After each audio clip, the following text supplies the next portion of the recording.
and it's something that I'm really passionate about in Parliament, which is the environment. And one of the things I've been championing is the role of faith communities. And obviously we have COP26 happening later this year.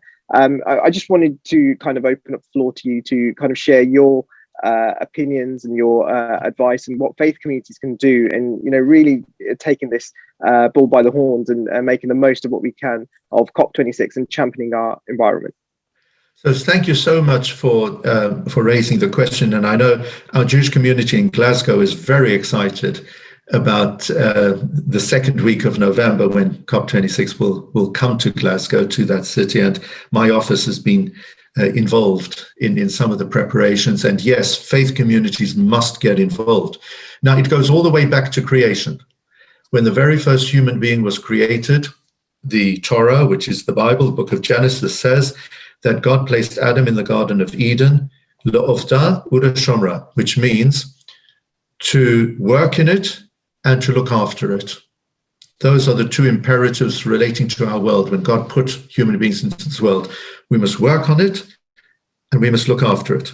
I think we've done very well with regard to the first imperative. We've worked on it. We've been creative. We've done phenomenally well. Look at what we've produced in this world.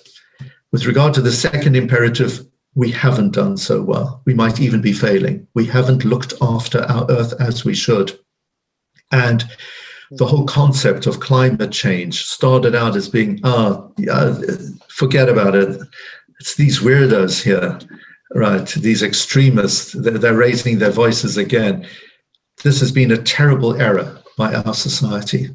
And I congratulate all those who have been promoting the action that needs to take place as a result of climate change and what we must do for our environment.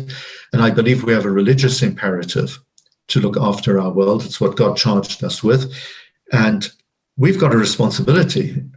It's to our children, our grandchildren. And I would say, if we are not careful, our great-great-grandchildren might not have the same world to live in as we have today. The change will be so dramatic and it's urgent. In fact, we're already late. And I'm so pleased that Britain will be hosting COP26.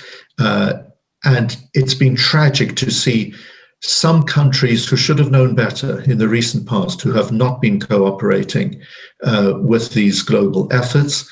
The whole world must come together. And we've got an enormous responsibility. So you can see I'm passionate about it like you are. And thank you for taking a lead in Parliament in this matter.